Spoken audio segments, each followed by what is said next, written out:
It's been reported that the Cardinals may still have a willingness to trade Erick Fedde before the season begins.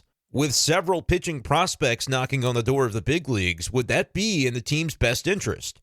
What's going on, everyone, and welcome into this edition of B-Schaeff Daily. Brenden Schaeffer with you, late evening hours of Wednesday, February 26, 2025.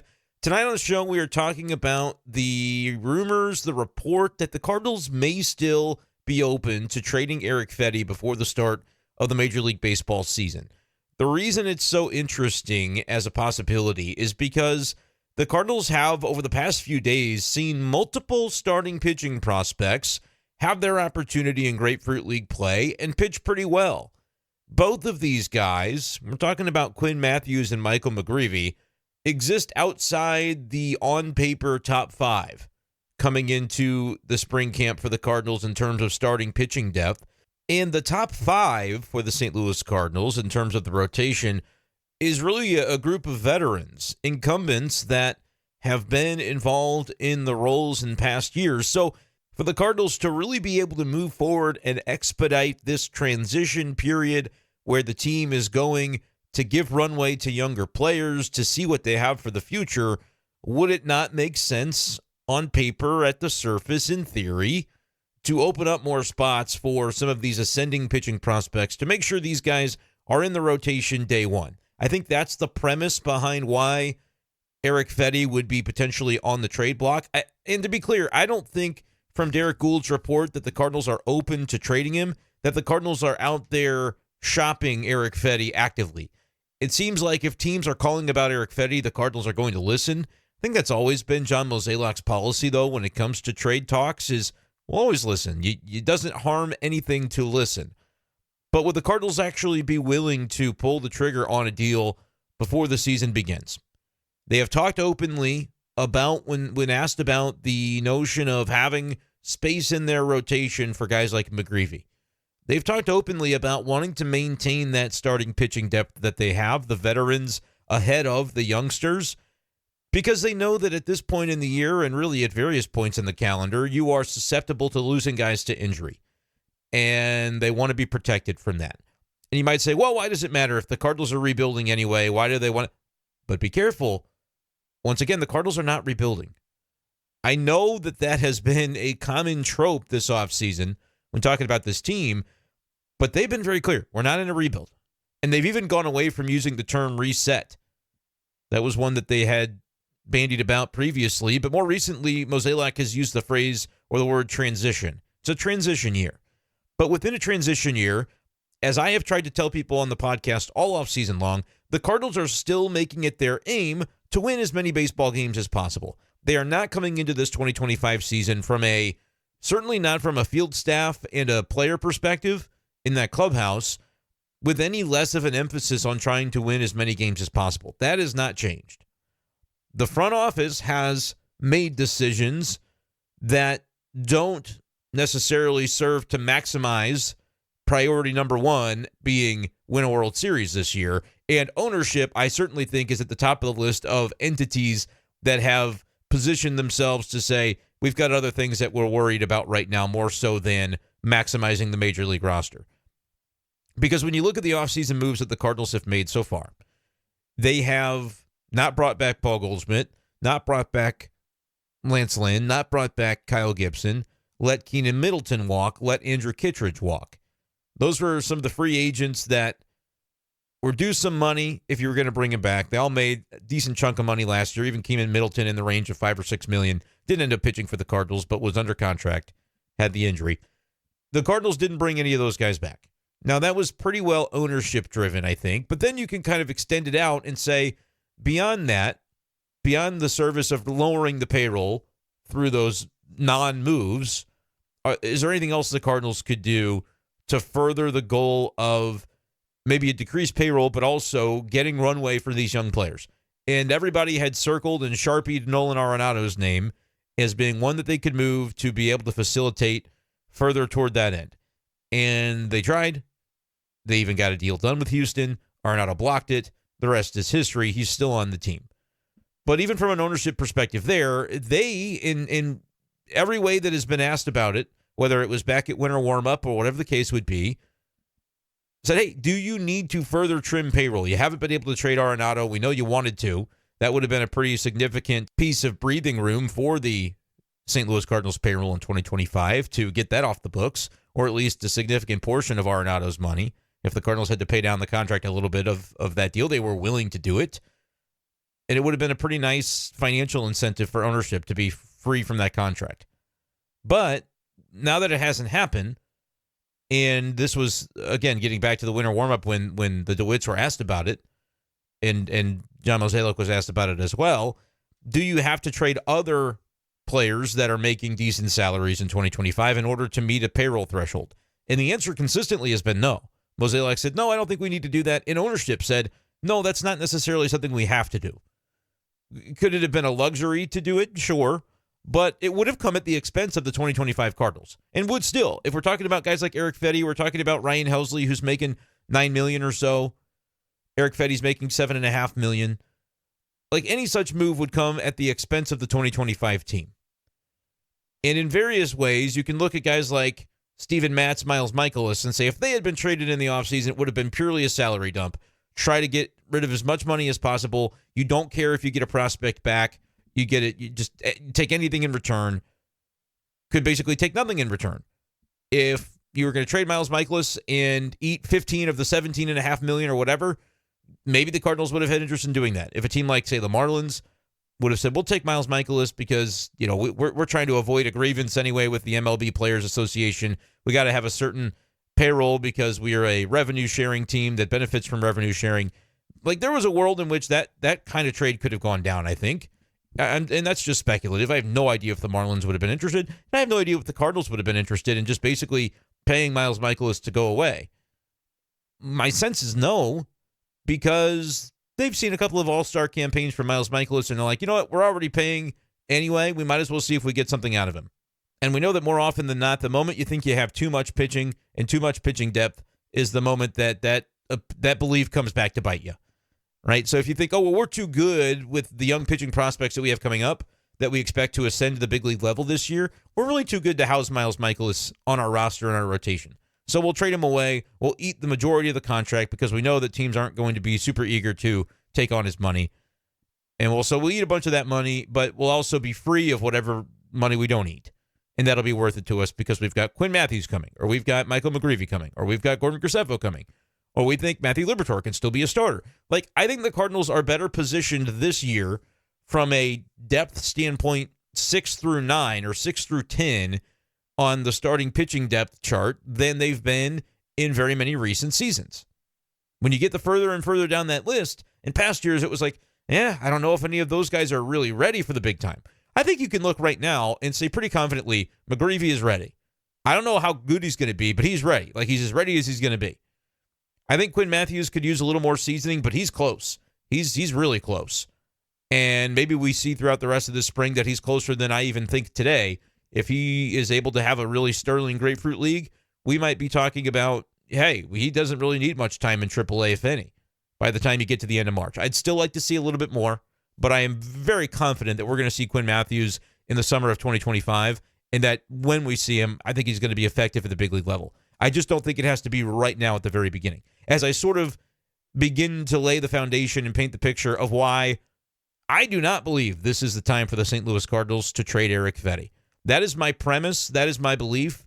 And I'm trying to outline, as I kind of talk through the entire scope of the situation, why it is that I feel that way. So with Quinn Matthews, I see a little bit of room for a wiggle when you get to April. If he's in AAA, I don't think that's the end of the world. If he forces his way onto the team and you feel really good about it, I think that's fine. But I also think from a Cardinals perspective, if there is value placed on being protected at starting pitcher and valuing what a competitive 2025 could look like if the pieces do happen to fall into place at a lower payroll scale, then keeping guys like Erick Fedde around makes sense. Keeping Michaelis and Matz rather than, I think those would have been more categorized as salary dumps, right? You're probably not getting much talent back for either Michaelis or Matz. You're hopeful to get rid of whatever money you can. That was a category of offseason move that some Cardinals fans wanted to see happen. Cardinals clearly are not interested in that, right? Okay, so they're going in with those guys. Erick Fedde is a different category because I do think that is a affordable deal, a one-year deal, a tradable contract, and a valuable commodity where other teams would look at that and say, $7.5 million, we could use a $7.5 million Erick Fedde for this summer, and we will give up assets to make that happen, to put him on our team.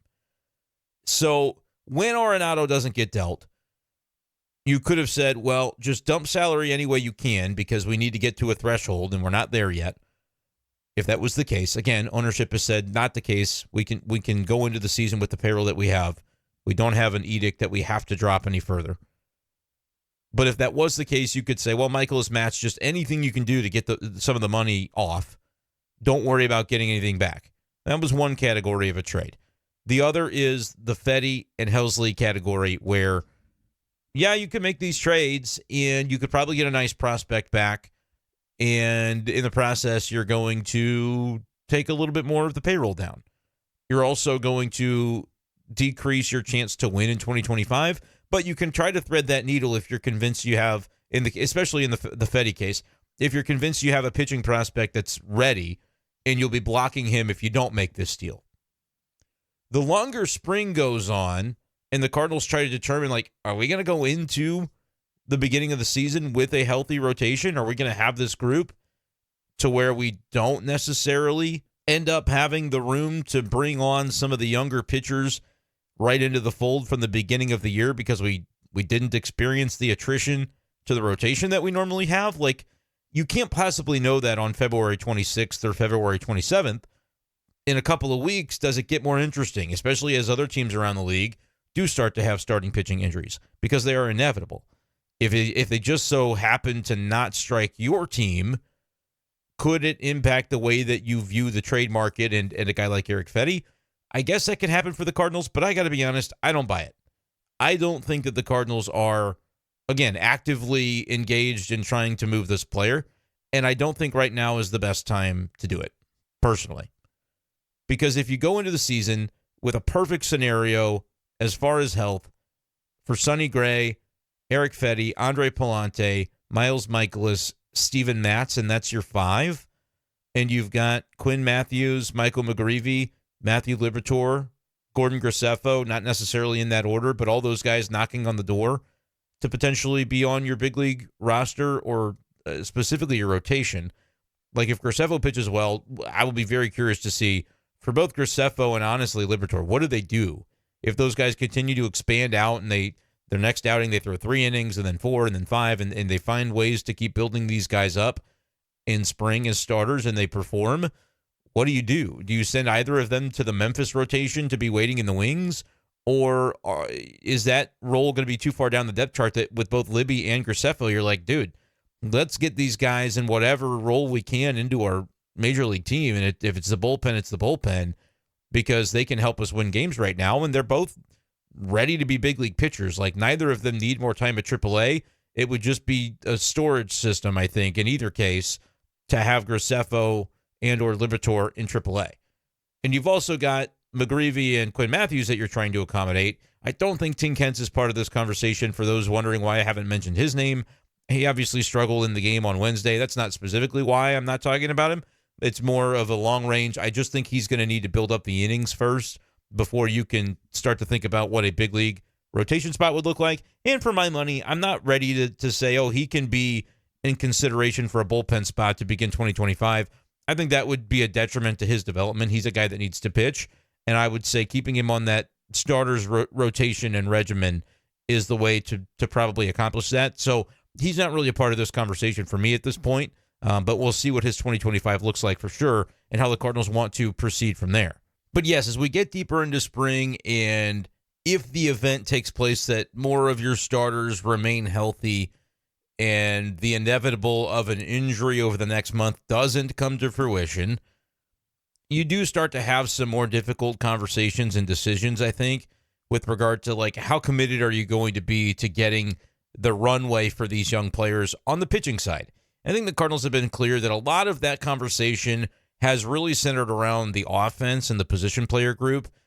Jordan Walker's going to play right field every day, and Nolan Gorman's going to be in the lineup, even if it's as the DH and the runway doesn't come for him as a fielder. let's be real, that doesn't matter that much. He needs to bat. He needs to have his bat in the lineup and adjust to major league pitching and the rigors of the day-to-day and find a way to be consistent over a 6-month season offensively. So, like, those are things that are going to happen on the position player side when we talk about runway for young players or runway for these guys who are less proven and need opportunity.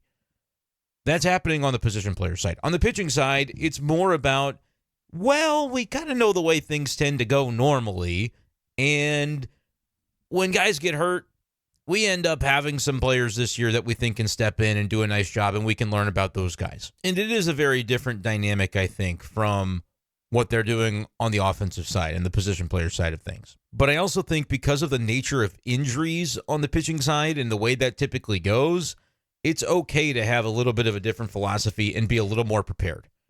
What it tells you that the Cardinals are intent upon, and again, this is under the assumption that they don't trade Fedde, because I don't really think that it makes sense to do so right now, that the Cardinals are intent upon being protected in their rotation so that the bottom doesn't drop out of the group like we saw happen in 2023, and then they spent their entire offseason after 23, which, I mean, I say entire offseason. It didn't take long. They signed 3 guys in like a matter of weeks in November. But they spent that offseason with the goal of, hey, this next year we're going to make sure that the bottom does not drop out on this team starting pitching. And they succeeded in that in 2024. It didn't get them a playoff spot, which was the hope, but I don't think there's any doubt that they succeeded. When they brought in Gray, when they brought in Lynn, and when they brought in Gibson, like, those guys accomplished largely what Cardinals ownership, Cardinal front office hoped that they would. Bottom did not drop out of that group. The starting rotation being abysmal and them just not having enough arms to get to the end to start games and go 5-6 innings as starters, that was not the reason the Cardinals missed the playoffs. The reason they missed the playoffs last year was the offense underperformed. So you haven't changed a lot about that group, and it would be a reason to think that they're also going to miss the playoffs this year, because unless you get more production from the same players, the math is not mathing on that. But the pitching situation, I think, has changed to where the guys that were either not very good or injured last year, like Michaelis and Matt's go into that bucket, you're going in with them as part of your rotation. A guy that you brought in midway through to be sort of the 2025 version of what you signed Lynn and Gibson to do at the beginning of last year, Erick Fedde, is in this rotation, and you have him as a $7.5 million starter for this year. Lynn and Gibson were both like $10 million, $12 million or so last year. So even a little bit cheaper, and ostensibly, I think, a little bit higher upside with Fedde, because he was an all-star kind of arm at the point where you acquired him at the deadline last year. Was a little bit below that rate when the Cardinals got the production out of him, but it was a 3.72 ERA down the stretch for St. Louis.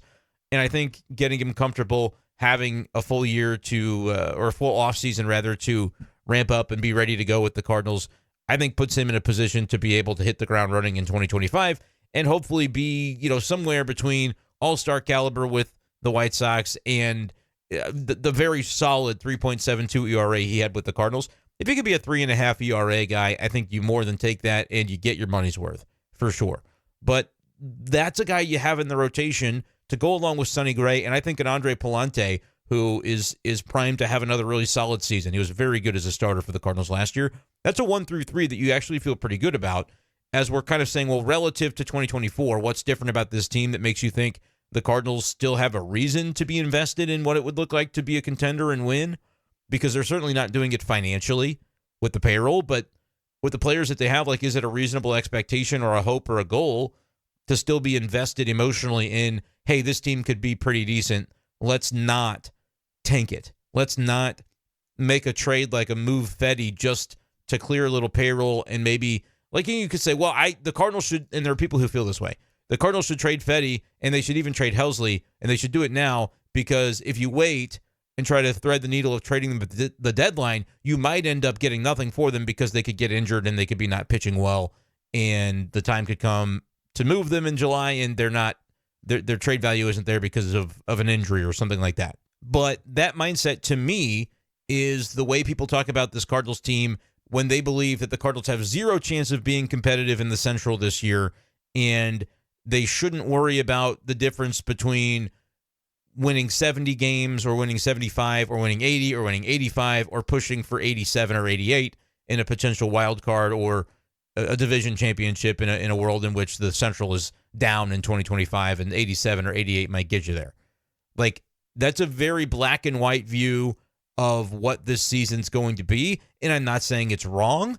You're welcome to have your opinion. I am generally more open-minded going into a season, especially a season like this one, where I'm like, hey, last year the Cardinals won 83 games. I actually really don't think they're tangibly worse this year than they were last year when you look at the pieces that departed and the ones that are coming in to potentially replace those guys, and you get a little bit of a bounce back from certain players. I could give you my handful of guys that I think are primed to improve upon last year, and if you get all of that, maybe this team does win 85, 87 games, and it's worthwhile to pursue. Because I think always, if you think you've got a shot to make the playoffs, it's always worth it. Because as much as it is a trope that people are tired of hearing, you just got to get in and anything can happen, it's absolutely true. It gets more difficult in the modern age where the Dodgers are such a juggernaut, but I think it's not far-fetched to think that a team, as long as you've got a couple of starting pitchers and a group of position players with a little devil magic, I don't think it's impossible that even a team like the Cardinals, if they should sneak in, that they could get a few weeks of just elite Sonny Gray, elite Fedde, elite Palante, elite Helsley, and, find a way to outscore some people. It's not impossible. If you feel that it is, that's fine, but it's like, well, why are we even playing the games anyway? Maybe just award the Dodgers the trophy if that's how everybody feels. But, of course, that's not the way that it's going to play out. 162 games will be played by 30 MLB teams. We all sort of think the Dodgers going in are going to have the leg up, and they probably do. But this is still the way that it works. You play the games for a reason, and you find out. So if we're all still going to be of the mind and agree that the games need to be played, then I think the Cardinals putting themselves in the best position within reason. Again, they're not sacrificing finances to do it. They're not maximizing payroll to do it. But within reason, putting themselves in position to be competitive, I think is a very understandable way to go about it. From ownership's perspective, and again, I'm not saying ownership should have slashed payroll, but if they're going to do that, I'm okay with them trying to thread a needle here and not just openly saying we're going to rebuild, we're going to tank, we're going to be bad. Let's get rid of every expiring contract before the season, because if we don't get that mid-level prospect for Erick Fedde, it was just wasted, and we had to pay $7.5 million to do it. Too black and white of a viewpoint for my taste. Erick Fedde's 3.6 ERA and 14-9 record, or whatever it ends up being, I think it carries value to the Cardinals and could be the difference between 78 wins and 82 wins. And suddenly you're, a little bit closer to the goal of potentially making the playoffs. If you're of the mind that, well, Erick Fedde being here with a healthy rotation blocks Quinn Matthews from being on the open day roster. Okay, but does it block him from being on the June 1st roster? My belief is no. I think Quinn Matthews will be on the St. Louis Cardinals by June 1st. As long as everything goes to plan health-wise and he continues to progress the way that I think he will, I would be surprised if by June he's not on this team. Because by then, certainly something's going to happen. But don't set an arbitrary deadline of, well, if a starter doesn't get injured by March 21st, a week before the season, then, we really are going to need to trade somebody because we can't go into the season with Quinn Matthews in AAA. I just don't think that makes sense as a way to manage your franchise. Because, again, that Fedde trade would be a response to something other than the belief that you're getting the best value and utilizing that asset the most appropriately. It would be based on an arbitrary construct of when the season begins, that you don't have a spot for your prospects to go into the rotation, which when has that ever been an issue when you get deeper into the summer? Dudes get hurt. I think 2015 is the only time that you had basically 5 starters go the distance. And I think all the 4 of them made 30-plus starts. I think Michael Wacha was the other that was he made 25 or 22 starts or something like that. But that was 10 years ago. That just doesn't happen. So if I'm the Cardinals and I'm healthy through the spring, and look, we could have an injury that we're talking about tomorrow that could completely change the dynamic of this. And I gotta apologize to Michael Wacha, because as I'm looking this up, he did make 30 starts in 2015. So who the heck didn't, I guess, is the question. In my head, it was going to be Wacha that was the one, because it seemed like he always had various seasons where he, just didn't pitch quite as much. Let's check this out. 2015 Cardinals stats. We'll do this on the fly. Don't you hate when you're Googling for Cardinal stats and Arizona Cardinals comes up as though I care? No, I'm talking about the baseball team. Jaime Garcia. I almost even said him. Jaime Garcia had a 2.4 ERA, but he only started 20 games. Everybody else, I say, started or pitched in 30-plus games. Carlos Martinez, Lance Lynn, Wacha, John Lackey. Those guys were horses all year. Jaime Garcia started 20 games. And you had Tyler Lyons start 8, Tim Cooney start 6, Adam Wainwright only started 4. But so it's kind of funny. I point to 2015 as this pinnacle of rotation health. Even that year, the Cardinals lost a player, not in spring training, but very early in April. That was the Achilles tear for Waino, when he tore his Achilles as a batter. Every year since then, they've lost a starter in spring. So if this year is the exception, great. You consider that a bonus where you get full runway to be able to get Quinn Matthews a little bit integrated. You'd be able to get a look at, Michaelis. What is he at this point? Because he's in the final year of his contract. So if he goes for 6 weeks and he stinks up the joint, you can cut him. You could outright release him. And I don't think that would be the end of the world. I think this would be a year in which the Cardinals should have more willingness to do those types of things than they have in years past, when it seems like they always take a guy an extra month before they cut the player. You can think all the way back to Ty Wigginton, right? You can think back to Jonathan Broxton when he struggled. You can think back to, Taylor Motter. You can think back to last year with Brandon Crawford, right? Like, okay, we get it. We knew a month ago that this guy was not it for this team. I think you have to have a little bit of a quicker hook this year with that when it comes to somebody like Miles Michaelis. He's under the microscope a little bit. I like Miles Michaelis. But if he's got a 5.6 ERA again in mid-May, I think it's probably okay to call it at that point, especially if you have the rest of your rotation healthy and performing. You have Quinn Matthews lighting it up at AAA. McGreevy, let's say, is either already in the rotation or is ready to join it. Like, if that's the world you live in, 6 weeks to me is plenty of time to give to somebody like Michaelis to prove it, or he still gets paid either way, but let's actually go ahead and prioritize development, transition, and not just have the, Miles Michaelis memorial season of, like, can't wait to see 30 starts of this if it's not looking like it should. I hope Miles Michaelis comes out. He's got a 4.1 ERA, and that's perfectly suitable, and he pitches 32 times, right? I think that would be great. But if it doesn't happen that way, I think the Cardinals should have more of a willingness this year to look at that a little more closely, a little earlier in the calendar than they would have in past years. Again, this is all hypothetical, contingent upon the Cardinals getting through spring healthy in their rotation. If they don't, problem solved, because McGreevy steps in. And then if you really feel compelled with Quinn Matthews, let's say Matz isn't the guy that gets hurt and somebody else does.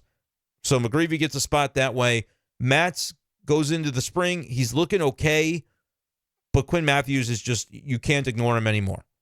Or maybe it's Graceffo, or maybe it's Liberatore, where they're like, we're finally getting the version of Liberatore.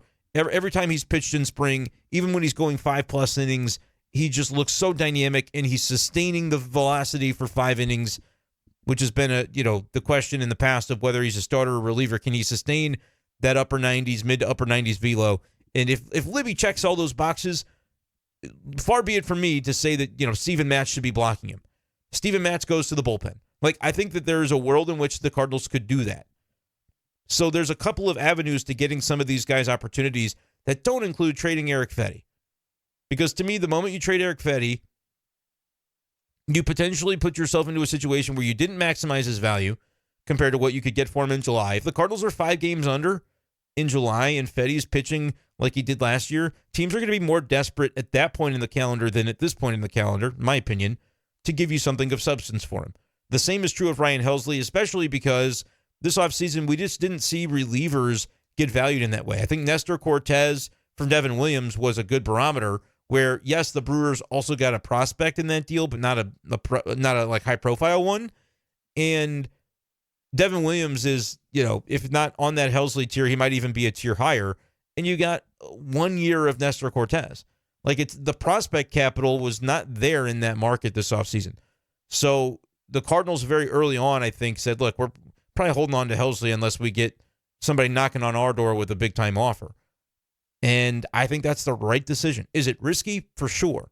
Because if the Cardinals aren't contending and Helsley either gets injured or isn't performing because relievers, by their nature, are fickle, and year to year there can be some variance there, and you maybe fly a little too close to the sun and not get anything for Helsley and he ends up walking, like that could end up happening for sure.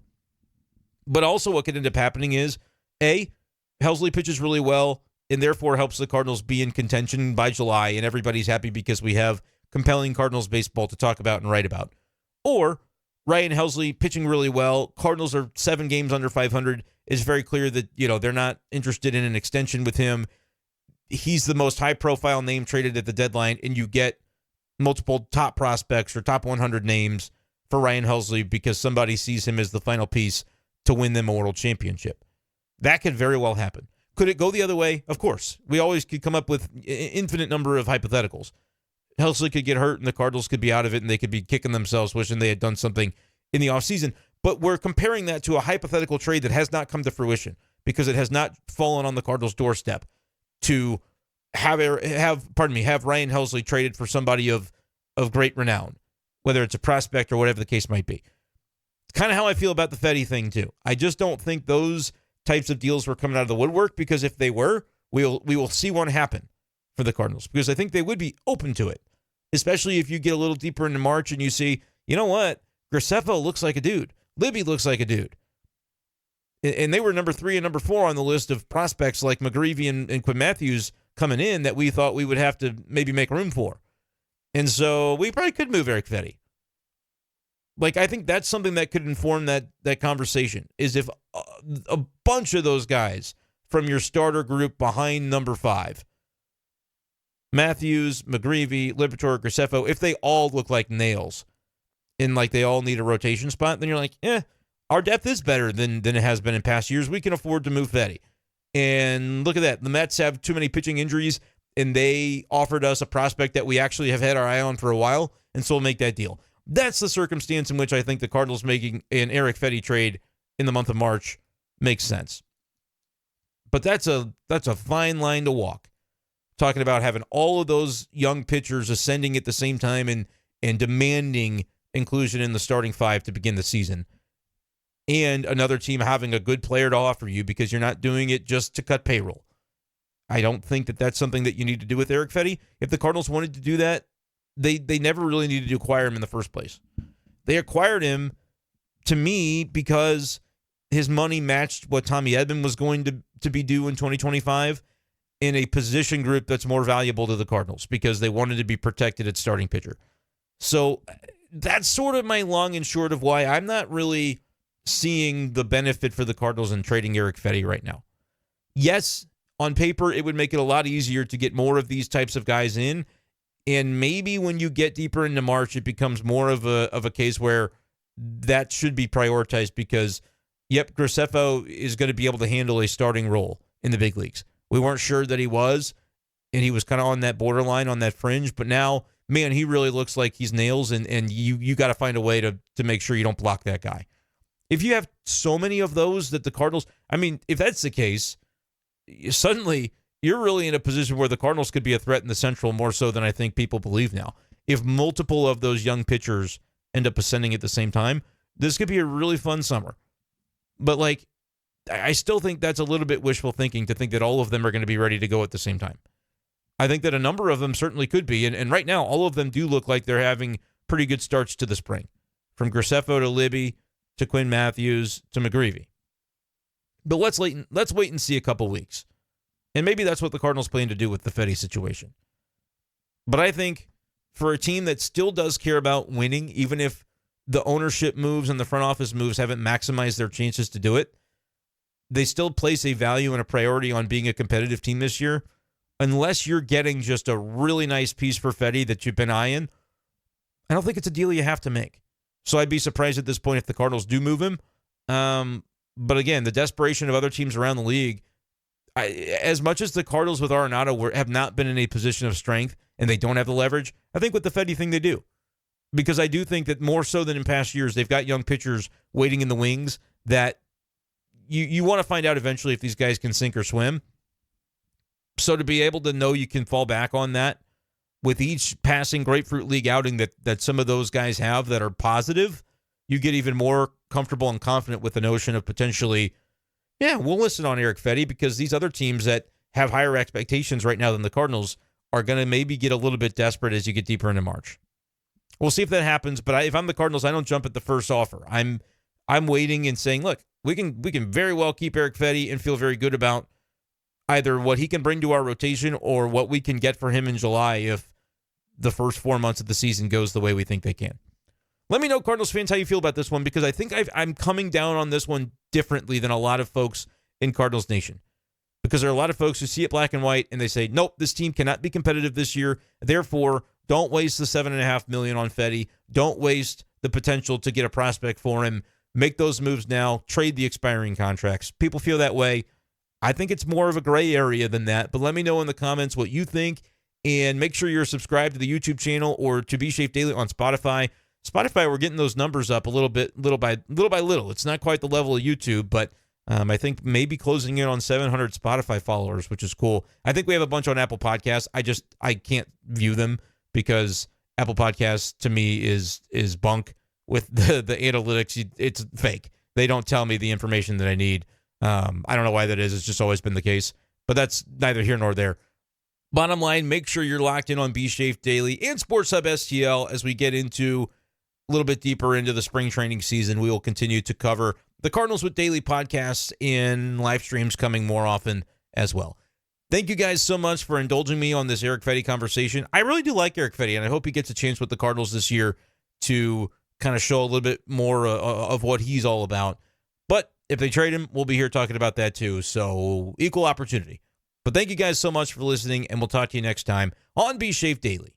Peace.